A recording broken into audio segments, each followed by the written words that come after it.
Jinwoo wiped the sweat from his face as he guided the mining drill through another chunk of asteroid rock. The metal bit sparked against the stone, sending tiny pieces flying in all directions. His thick gloves gripped the heavy machine tight. After 6 hours of work, his arms felt like they were made of lead. The asteroid mining station was quiet today. Only the sound of drilling and the soft hum of life support systems filled the air. Jinwoo liked the quiet. It helped him think. Sometimes he wondered what Earth looked like now. He had been working in space for 3 years, moving from one asteroid to another, digging for rare metals that rich people back home wanted. His radio crackled to life. "Jinwoo, you there?" It was Hyansik, the station commander. "Yeah, I'm here." "What's up? We picked up something strange on the sensors. Looks like a small ship crashed about 2 kilometers from your position. Want to check it out?" Jinwoo turned off his drill and looked out through his helmet's glass. The black space around them was filled with tiny rocks floating like frozen rain. "How small are we talking?" "Really small. Maybe the size of a delivery truck." "Could be a probe or maybe a escape pod." Jinwoo felt his heart beat faster. In 3 years of mining, he had never seen an alien ship. Most people said aliens were just stories. But the universe was big, and Jinwoo always wondered if humans were really alone. "I'll go take a look," he said. "Be careful, we don't know what it is." Jinwoo packed his tools and started walking across the asteroid's surface. His heavy boots made soft sounds against the rock. The gravity here was very weak, so each step made him bounce a little. He had to be careful not to jump too high, or he might float away into space. As he walked, he thought about what he might find. Maybe it was just a broken satellite from Earth, maybe it was something else. His hands felt sweaty inside his gloves. The crashed ship was easy to spot. It had made a long mark in the asteroid's surface where it had slid to a stop. The ship was silver and smooth, like a teardrop made of metal. Strange symbols covered its side. Jinwoo had never seen writing like that before. "Hyansik, I found it. This is definitely not from Earth. What does it look like?" "Like nothing I've ever seen. The metal is different. And there are symbols on the side that look like crystals or something." Jinwoo walked around the ship slowly. One side was badly damaged. There was a big crack running down the middle, and he could see inside. His heart started beating even faster. "There's someone inside?" he whispered into his radio. "What? Are you sure?" "I can see something moving." Jinwoo got closer to the crack in the ship's side. He turned on his helmet's light and pointed it inside. What he saw made him gasp. A tiny figure was huddled in the corner of the ship. It was no bigger than his hand. The little being looked like a person, but made of living crystal. Its skin was clear and seemed to glow with soft blue light. It had long, silvery hair that floated around its head like it was underwater. The tiny being was shaking. Jinwoo could see it was hurt. One of its arms hung at a strange angle, and there was a crack running down its side, just like the ship. "Hello," Jinwoo said softly. "Are you okay?" The little being looked up at him with eyes that were like tiny stars. For a moment, they just stared at each other. Then the tiny being's eyes went wide with terror. It opened its mouth and made a sound like breaking glass. The sound was so full of fear that Jinwoo stepped back. The little being pressed itself against the far wall of the ship, shaking even more. "It's okay," Jinwoo said. "I won't hurt you." But the tiny being didn't seem to understand. It kept making that glass-breaking sound, and its crystal skin started flashing red and orange like a warning light. Jinwoo had never seen anything so small and fragile. The little being looked like it might break if he touched it, but it was clearly hurt and scared. "Jinwoo, what's happening?" Hansik's voice crackled through the radio. "There's a tiny alien here. It's hurt, but it's terrified of me." "An alien? Are you serious?" "Dead serious. It's about the size of a doll, but it's alive, and it's really scared." Jinwoo reached out his hand very slowly. He wanted to help, but he didn't know how. The tiny being saw his big gloved hand coming closer and made that terrible, glass-breaking sound again. Then something strange happened. The little being's eyes rolled back in its head and it fell over. Its crystal body hit the floor of the ship with a tiny ringing sound. "Oh no," Jinwoo said. "I think it fainted." He looked down at the unconscious tiny being. It was so small and fragile, its chest was barely moving up and down. Jinwoo realized he was probably the first human this little creature had ever seen, and clearly, it thought he was a monster. "Hide-and-seek, I need to bring it back to the station. It's unconscious and hurt. Are you sure that's safe?" Jinwoo looked at the tiny being again. It was smaller than a kitten and looked like it was made of the most delicate glass. How could something so small and beautiful be dangerous? "Look at it," he said. "It's tiny and hurt. What's it going to do to us?" Very carefully, Jinwoo reached into the ship. The little being was warm to the touch, and he could feel its tiny heartbeat against his glove. He picked it up as gently as he could, like he was holding a baby bird. The tiny being fit in his palm completely. It weighed almost nothing. "I'm bringing it home," he said. As Jinwoo started walking back to the station, he wondered what the little being had been so afraid of. He looked down at its peaceful face and felt something strange in his chest. He wanted to protect this tiny creature. He had no idea that in the little being's mind, he was the most terrifying monster in the universe. Jinwoo walked through the station's airlock, still holding the tiny alien in his palm. His heart was beating fast. He had never held anything so small and fragile before.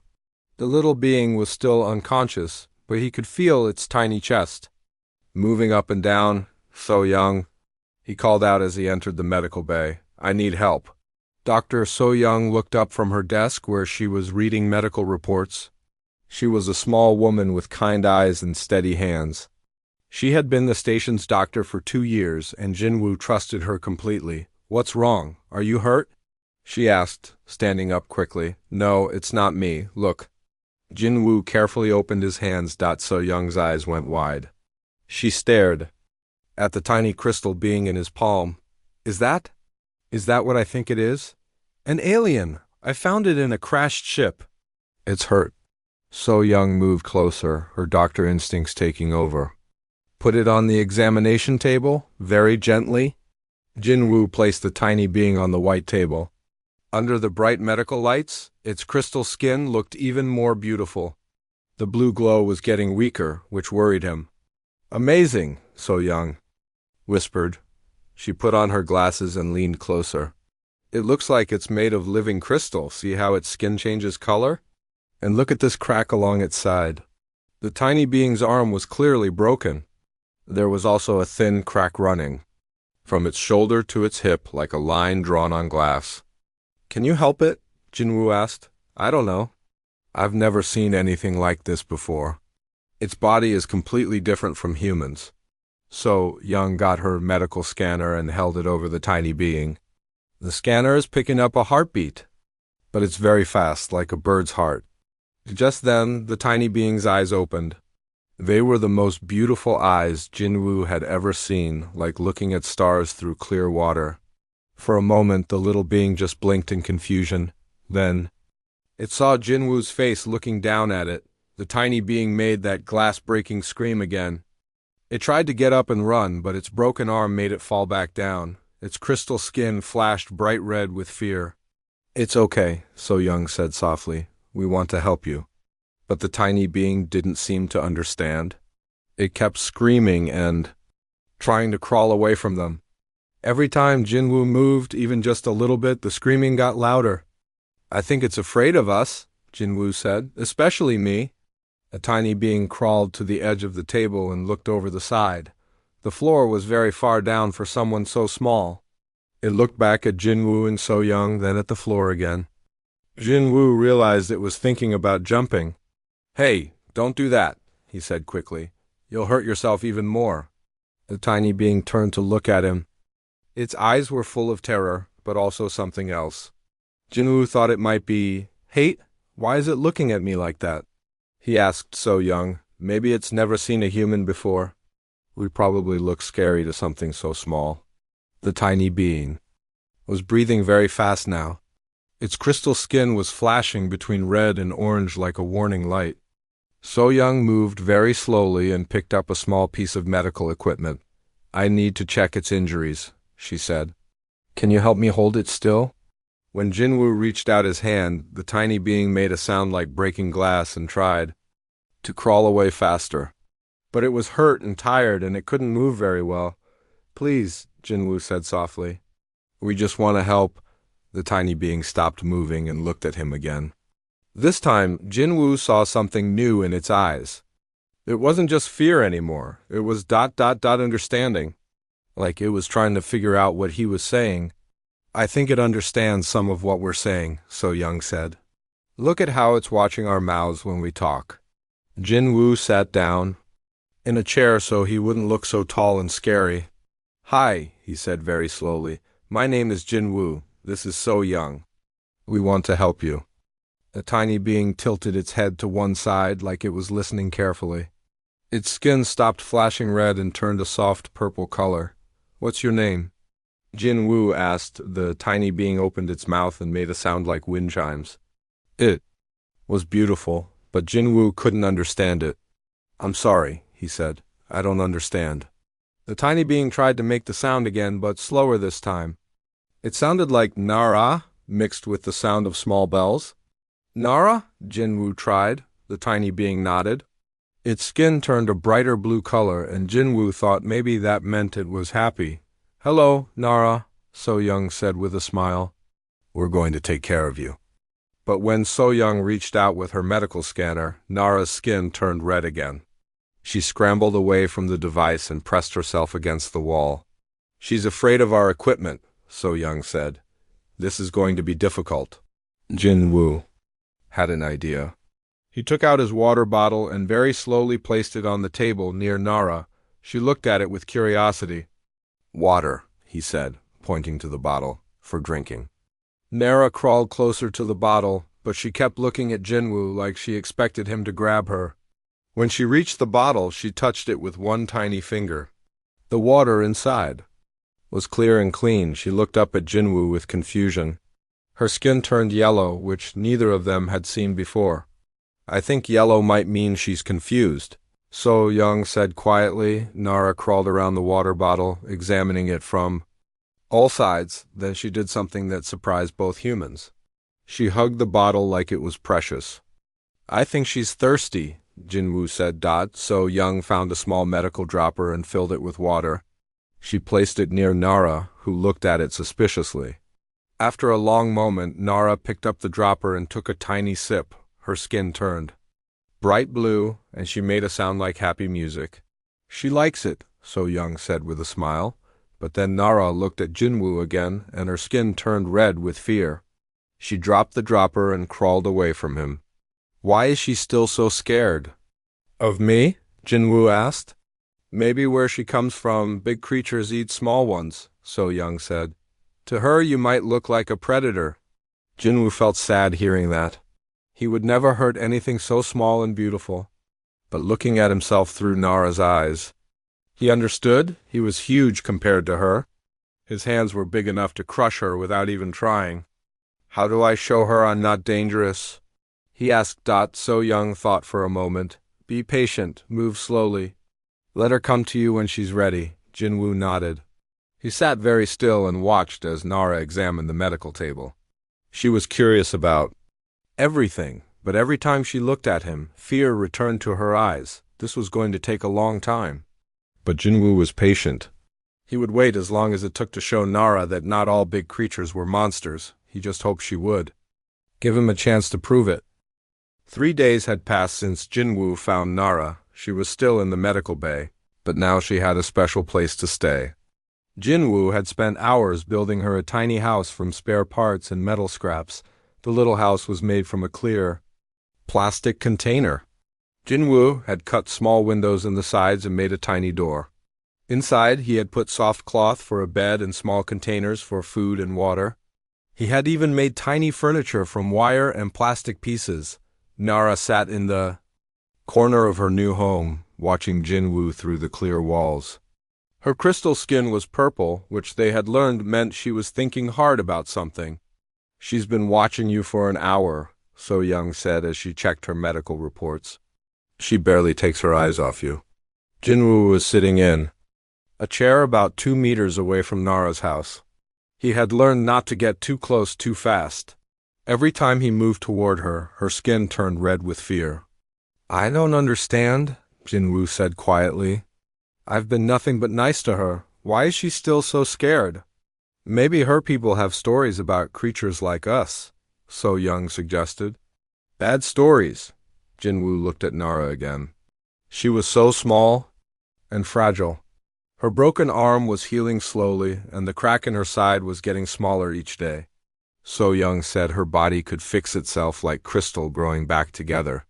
I brought you something, Jinwoo said softly to Nara. He held up a small piece of fruit that he had cut into tiny pieces. Food. Nara's skin turned yellow with curiosity, but she didn't move closer. Jinwoo had learned that he couldn't hand her food directly. She was too afraid of his big hands. Instead, he placed the tiny pieces near her door and backed away. Nara waited until Jinwoo was far away before she opened her door. She looked at the fruit pieces, then at Jinwoo, then back at the fruit. Her skin flashed between purple and yellow. She's trying to figure out if it's safe, So Young said. Nara picked up one small piece of fruit and smelled it. Then she took a tiny bite. Her skin turned bright blue, and she made musical sounds that meant she was happy. She likes it, Jinwoo said with a smile, but then something strange happened. Nara looked at Jinwoo with confusion. Her skin turned yellow again, and she tilted her head to one side. She looked at the fruit, then at Jinwoo, then back at the fruit. What's wrong? Jinwoo asked. Nara made soft chiming sounds and pointed at the fruit, then at Jinwoo. She seemed to be asking him something, but he couldn't understand. I think she's wondering why you're giving her food, So Young said. Maybe where she comes from, big creatures only give food to small ones if they want something back. Jinwoo felt sad hearing that. I don't want anything back. I just want her to be healthy. As if she understood, Nara's skin turned a color they had never seen before, a soft pink. She looked at Jinwoo for a long time, then ate another piece of fruit later. That day, Jinwoo was in his room reading when he heard a small sound. He looked up and saw a spider crawling across his desk. It was just a small house spider, nothing dangerous. Jinwoo stood up and carefully put a cup over the spider. Then he slid a piece of paper under the cup to trap it gently. The spider wasn't hurt, just caught. Come on, little guy, Jinwoo said softly. Let's get you outside where you belong. He didn't see that Nara was watching from the medical bay. The door was open, and she had crawled to where she could see into his room. Jin-Woo carried the spider to the station's garden area. This was a small room with plants that made oxygen for the station. He carefully let the spider go among the green leaves. There you go, he said. Much better than my room. When he turned around, he saw Nara standing in the doorway. She had somehow gotten out of her house and walked all the way to the garden. Her skin was bright yellow with curiosity. Nara, Jinwoo said, surprised. How did you get here? Nara pointed at the place where Jinwoo had let the spider go. She made questioning sounds, like wind chimes asking a question.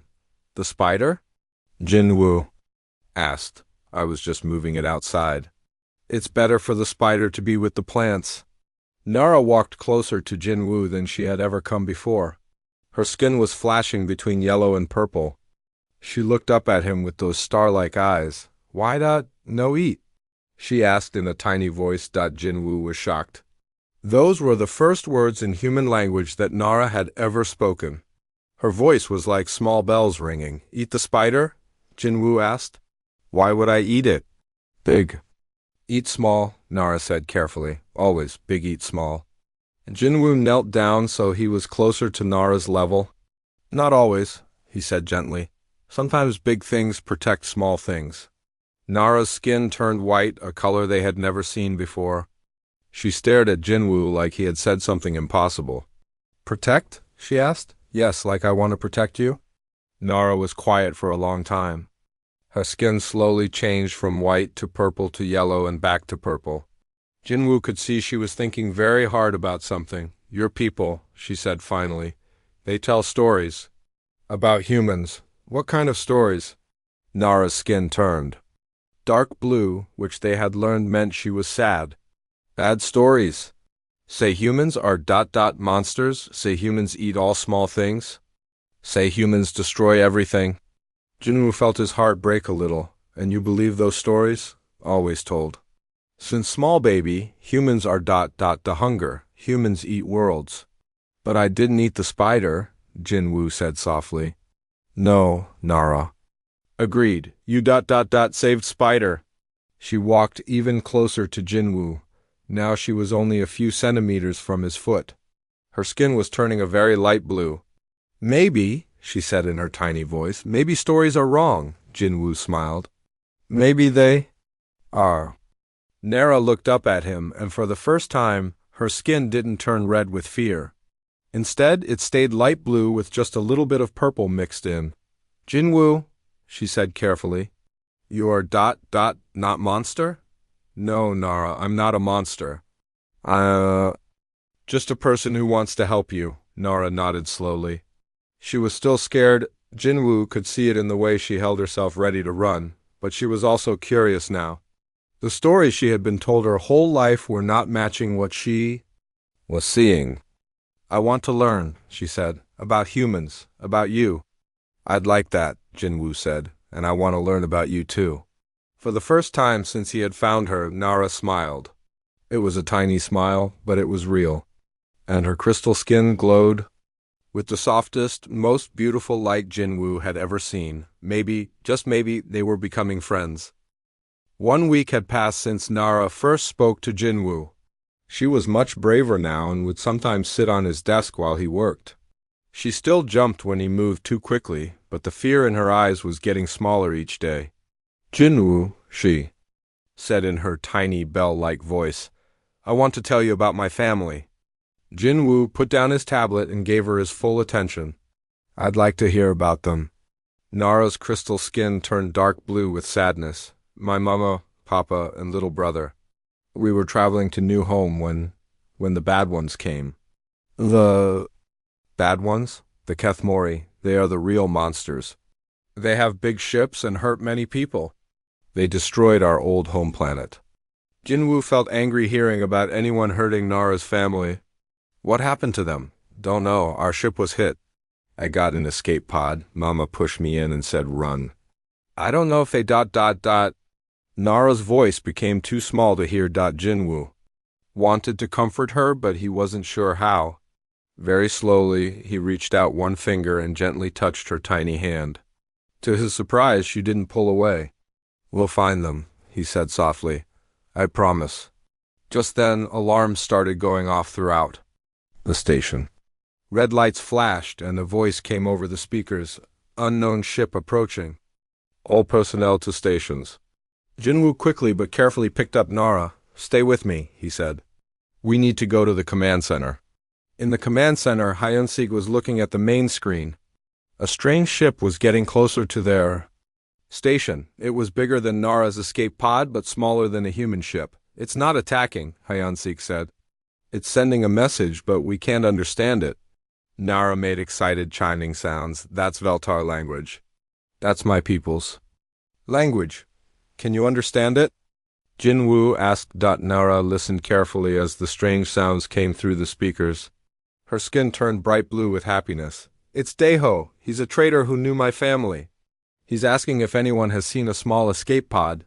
Tell him you're here, Jinwoo said. Nara spoke into the communication device. Her voice was like music as she spoke in her own language. The response came quickly, and Nara's skin turned even brighter blue. He wants to come aboard. He says he has news about my family. An hour later, Daeho's ship docked with the station. Jinwoo had never seen a Veltar adult before. Daeho was about 30 centimeters tall, much bigger than Nara, but still very small compared to humans. His crystal skin was darker than Nara's, more like green glass, and he had long silver hair braided with tiny beads. When Daeho saw Jinwoo, he stopped walking and stared. His skin turned bright red with fear. The hunger, he whispered. The monster has taken our little Nara. No, no, Nara said quickly. She ran to stand between Daeho and Jinwoo. Jinwoo is not a monster. He saved me. He's been kind to me. Daeho looked confused. But child, you know the stories. Humans are the hunger. They eat everything, they destroy whole worlds. The stories are wrong, Nara said firmly. Jinwoo saved a spider. He built me a house, he gives me food and asks for nothing back. He is not the hunger. Daeho's skin turned purple with deep thinking. He looked at Jinwoo for a long time. You did not eat her. Of course not, Jinwoo said gently. I would never hurt anyone so small and innocent. This is not what we were taught, Daeho said slowly. Who taught you those stories? So Young asked. She had been quietly listening to everything. Daeho's skin turned dark blue with sadness. The Kethmori, they came to our worlds many years ago. They said they were our friends. They said they would protect us from the terrible humans who eat small beings. But they were lying, Nara said. The Kethmori are the real monsters. They destroyed our home world. Yes, Daeho agreed. We learned too late. The Kethmori told us stories about humans to make us afraid. They said if we ever met humans, we should run away and never ask for help. Jinwoo felt angry. They wanted to keep you isolated. If you were afraid of humans, you wouldn't ask us for help against the Kethmori. Exactly, Daeho said. For many years, the Kethmori have been taking our people as slaves.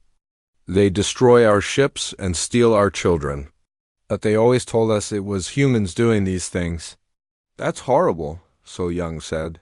How many of your people believe these lies? All of them, Daeho said sadly. I am the first to learn the truth. And only because little Nara is alive to tell me. Nara climbed onto Jinwoo's hand. Her skin was glowing with determination. We have to tell everyone. We have to stop the Kethmori from lying to our people. It won't be easy, Daeho said. Our people have believed these stories for so long. They will be very afraid. What about my family? Nara asked. Do you know what happened to them?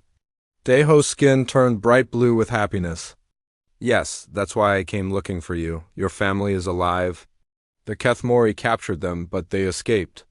They are hiding on a small moon in the next system. Nara made the most beautiful musical sounds Jinwoo had ever heard. Her skin was glowing so brightly that the whole room seemed to light up. They're alive, she said. My family is alive. But they are not safe, Daeho said, his skin turning red with worry. The Kethmori are still hunting them. They know your family saw them destroy your homeworld.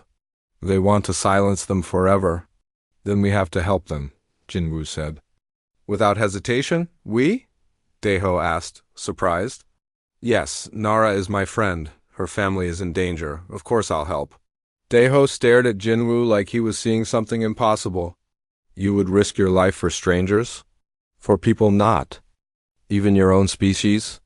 Yes, Jinwoo said simply. That's what friends do. Nara's skin turned the softest pink color Jinwoo had ever seen. She looked up at him with those star-like eyes. This is why the stories are wrong, she said to Daeho. Humans don't just take. They give, they protect. They help. Daeho was quiet for a long time. Finally, he said, if this is true, then we have been very wrong about humans. And our people are in great danger because we were taught to fear our only possible allies. What do you mean? Jinwoo asked. The Kethmori are planning something big. They are gathering ships and soldiers. I think they are going to attack the last of our hiding places. How many of your people are left? So Young asked. Maybe 10,000 spread across many small worlds and stations. Without help, we cannot fight the Kethmori. Jinwoo looked at Nara, who was looking back at him with hope in her eyes. Then we need to change that. We need to show your people that humans aren't monsters. And we need to stop the real monsters, Nara added, her skin turning red with anger, when she thought about the Kethmori. This will be dangerous, Daeho warned. The Kethmori have powerful weapons and many ships. Then we'd better get started, Jinwoo said. The sooner we reach your people, the sooner we can help them. For the first time since arriving, Daeho smiled. His skin turned a warm golden color. I think I understand now why little Nara trusts. You are not like the stories at all. No, Nara said, climbing up to sit on Jinwoo's shoulder. He's much better than the stories. He's a hero. Jinwoo felt embarrassed but also proud. A week ago, this tiny being had thought he was a monster. Now she was calling him a hero. He was going to do everything he could to deserve that title. 2 days later, Jinwoo was working with Nora to fix her escape pod's communication system. She sat on his shoulder, pointing out different parts and explaining how they worked. Her tiny hands were much better than his big fingers for reaching into small spaces. This wire goes here, Nara said, guiding a thin cable to the right place. And this crystal needs to be turned 3 times to the left. Jinwoo carefully followed her instructions. Like this? Perfect. You're getting good at Veltar technology? Jinwoo smiled. It felt good to work together with Nara. She was incredibly smart for someone so young. Her people's technology was very different from human technology, but she understood both now. Tell me more about your family, Jinwoo said as he worked. What are they like? Nara's skin turned warm blue with happy memories. My papa is very smart. He builds ships like yours, but smaller. My mama grows the most beautiful crystal gardens. And my little brother Tae-min ... he always gets in trouble. Trouble? He likes to explore places he shouldn't go. Mama says he's too curious for his own good. Nara's voice became sad. I hope he's okay. He gets scared easily. We'll find them, Jinwoo promised. Daeho said they're hiding on a moon in the next system.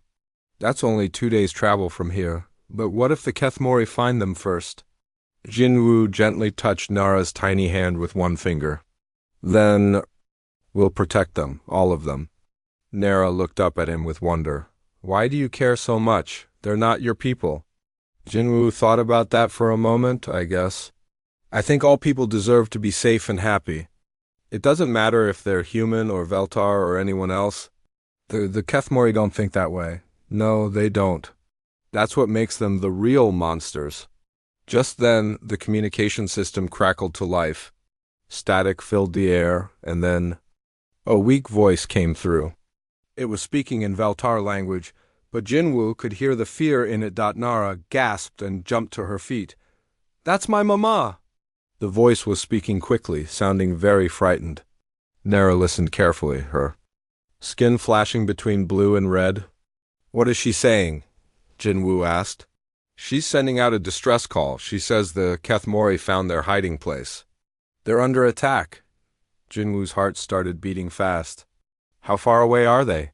Nara worked quickly on the communication system, trying to get a better signal. The signal is coming from ... to days away. But Jinwoo, we can't get there in time with our ships. What do you mean? Human ships are fast, but Kethmori ships are faster. If they're attacking now, it will be over before we can reach them. Jinwoo felt anger burning in his chest. After everything Nara had been through, after finding out her family was alive, now they might lose them anyway. There has to be something we can do. He said Nara was working frantically on the communication system, trying to send a message back. Mama, can you hear me? It's Nara. For a moment there was only static. Then a new voice came through, younger and more excited. Nara, little sister, is that really you? Tae-min. Nara's skin glowed so brightly that Jinwoo had to squint. You're alive? We thought you were dead. Where are you? I'm safe. I'm with ... with a friend. Where's Mama and Papa? They're trying to fix our ship. The bad ones damaged our engines. We can't escape, Nara translated quickly for Jinwoo. They're trapped. Their ship is broken. Can they hide somewhere? Nara asked her brother in Veltar language. The answer made her skin turn dark with fear. He says there's nowhere to hide on the moon. It's just rock and ice. And the Kethmori are landing soldiers to search for them. Jinwoo thought quickly. Ask him exactly where they are. Maybe we can help from here. Nara spoke to her brother again. She was getting more information about their location when suddenly there was a loud crash through the communication system. Tae-min! Nara screamed. Tae-min, answer me! But there was only silence. Nara's skin turned white with shock. She started shaking, and Jinwoo could see tiny crystal tears forming in her eyes. They're gone, she whispered. The Kethmori got them. No, Jinwoo said firmly. We don't know that. Maybe they just had to stop talking. But even as he said it, Jinwoo felt sick with worry. The communication had cut off so suddenly. It didn't sound good. Nara collapsed onto Jinwoo's palm, crying those tiny crystal tears. I should have been there. I should have protected them. Hey, Jinwoo said. Gently, you were just a child in an escape pod? There was nothing you could have done. But I'm their big sister. It's my job to take care of Tenon. Jinwoo felt his heart break for this tiny, brave girl. She had been through so much, and now she might lose her family forever. Nara, he said softly, look at me. She looked up with those star-like eyes, now dim with sadness. I promise you this, Jinwoo said. We will find your family. And if the Kethmori have hurt them, we will make sure they pay for it. But how? We're just one human and one small Veltar. The Kethmori have armies. Then we'll get help. Daeho knows other traders. Maybe some of them will fight with us. They'll be too scared. Everyone is scared of the Kethmori. Jinwoo stood up, still holding Nara carefully. Then we'll show them they don't have to be scared anymore. We'll show them that together we can fight back. Nara wiped her crystal tears away. Do you really think we can save them? I think we have to try. And I think you're braver than you know. Nara's skin slowly turned from white to purple to blue. My papa always said that even the smallest crystal can cut through the hardest rock. If it's sharp enough, smart papa. And my mama always said that some fights are worth having, even if you might lose. Smart mama too. Nara sat up straighter on Jinwoo's palm. Her skin was turning bright blue with determination. Then let's go fight some monsters. Real monsters this time, Jinwoo agreed. Just then, Hyunsik came running into the room. Jinwoo, we just picked up a distress signal. There are human ships under attack in the next system. Human ships? Jinwoo asked, surprised. A small merchant fleet. They're being attacked by unknown aliens. The description matches what Daeho told us. About the Kethmori, Nara's eyes went wide. The Kethmori are attacking humans too? Looks like it, Hyunsik said. They're asking for any nearby ships to help. Jinwoo looked at Nara, who looked back at him. They both knew what this meant. How many ships do we have? Jinwoo asked. Just 3 small mining ships. Not exactly.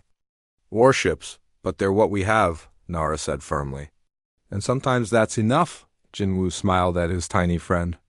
A week ago, she had thought he was a monster. Now she was ready to fight monsters alongside him. Gather everyone, Jinwoo told Hyunsik. We're going to war. Are you crazy? Hyunsik asked. We're miners, not soldiers. Today we're both, Jinwoo said. Someone has to stop the Kethmori. And it looks like we're the only ones here to do it. Nara stood up on Jinwoo's palm and raised her tiny fist in the air. For my family. For the humans under attack. For everyone who's tired of being afraid. Jinwoo raised his own fist. For everyone who's tired of being afraid. They might be just a human miner and a tiny alien girl, but they were going to show the universe that monsters could be defeated. Even. The smallest crystal could cut through the hardest rock. The 3 mining ships from Jinwoo's station flew through space toward the battle. Jinwoo was in the lead ship with Nara on his shoulder and Hyunsik at the controls. Woo Jin, the station's security chief, was in the second ship with So Young. Daeho flew his own small ship alongside them. There. Nara pointed ahead. I can see the fighting. In the distance, several human merchant ships were surrounded by dark, insect-like vessels.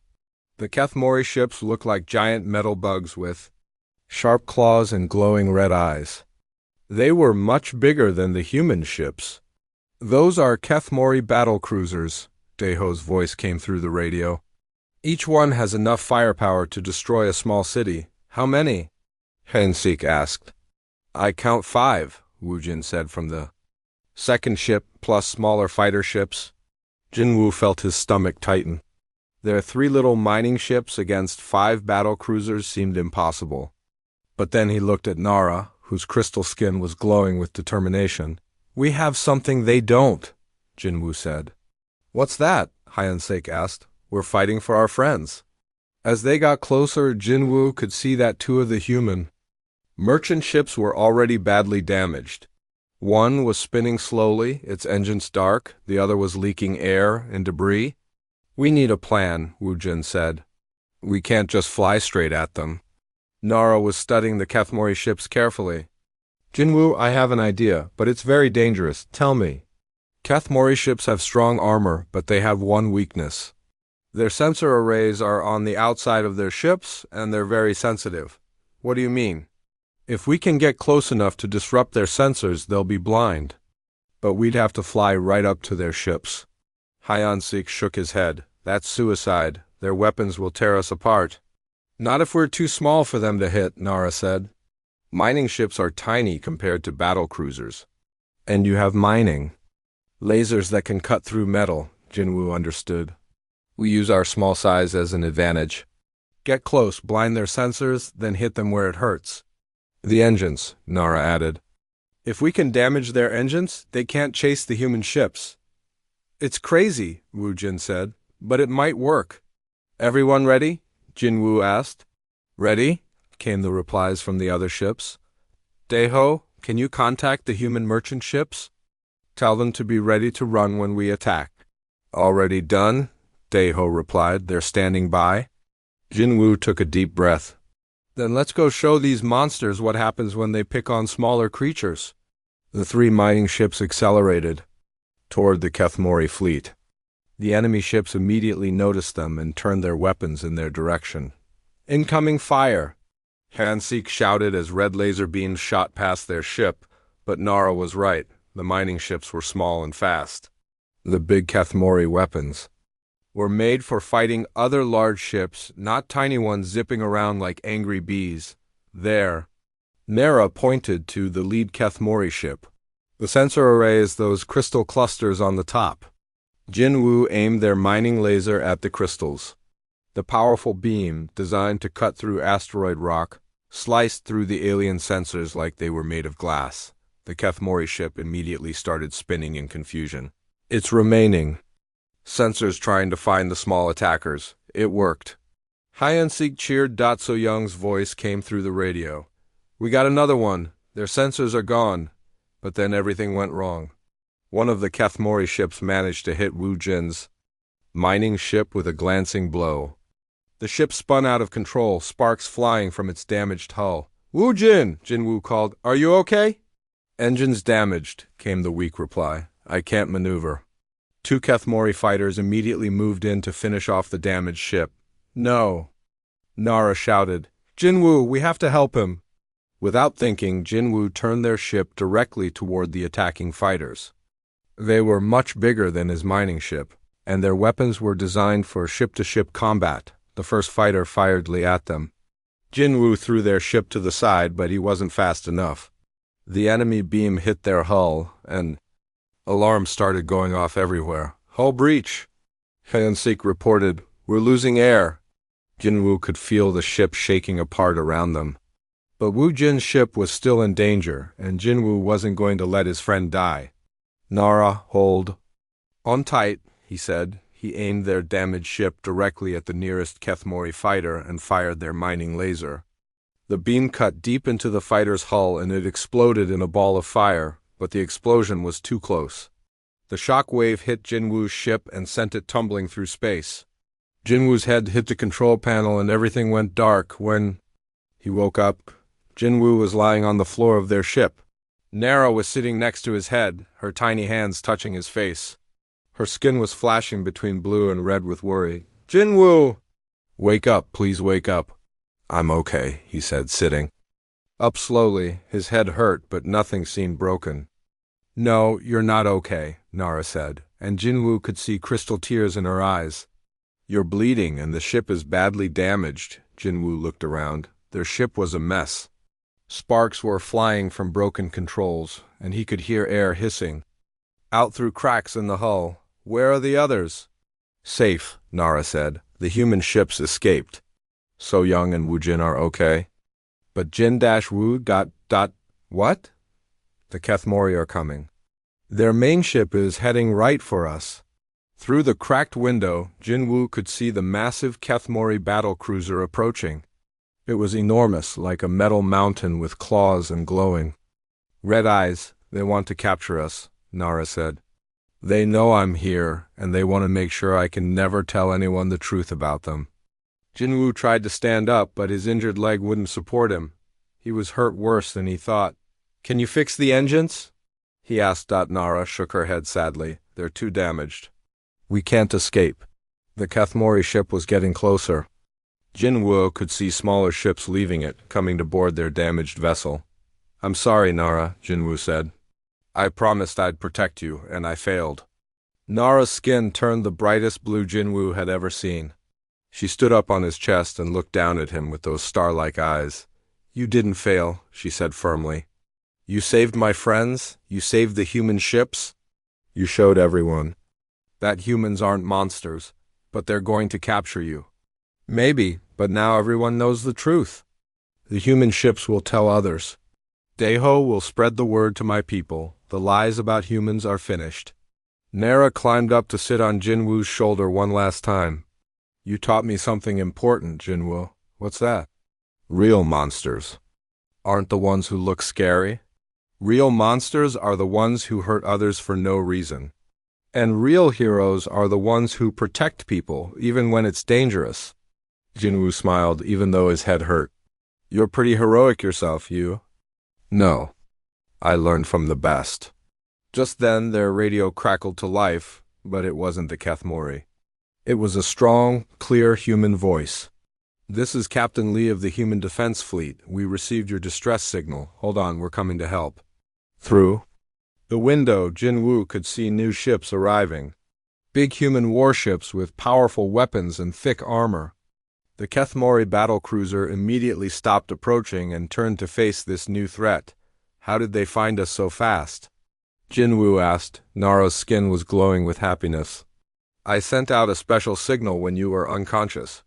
It contained everything, the truth about the Kethmori, the location of my family, everything.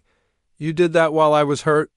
I told you I was smart, Nara said with a tiny smile. The human warships opened fire on the Kethmori fleet. This time it was the monsters who were outgunned. One by one, the Kethmori ships were destroyed or forced to retreat. A few hours later, Jinwoo was in the medical bay of a human warship. So-young was treating his injuries while Nara sat on the bed next to him. Captain Lee, a stern woman with kind eyes, was giving them a report. We found Nara's family, she said. They were hiding in caves on the moon, but they're safe now. The Kethmori soldiers who were hunting them have been captured. Nara's skin turned so bright blue that the whole room seemed to glow. They're really okay? Very okay. And very excited to see you again. When can I see them? They're on their way here now, should arrive in a few hours. Jinwoo smiled at Nara's happiness, but then he felt sad too. Once she was reunited with her family, she wouldn't need him anymore. As if she could read his thoughts, Nara climbed onto his hand.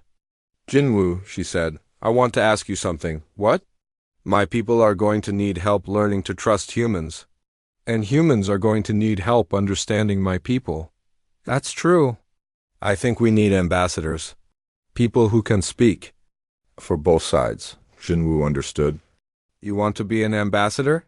We want to be ambassadors, Nara corrected. Together. If you want to... Jinwoo felt his heart fill with happiness. I'd like that very much, Captain Lee smiled. I think that's an excellent idea. The universe needs more bridges between different peoples. Nara's skin turned the softest pink color Jinwoo had ever seen. Then it settled. From now on, whenever people tell stories about humans being monsters, I'll be there to tell them the truth. What truth is that? That humans are the ones who fight monsters. That humans protect the small and weak. That humans are heroes. Jinwoo felt embarrassed. I'm not a hero, Nara. I'm just a miner who did what felt right.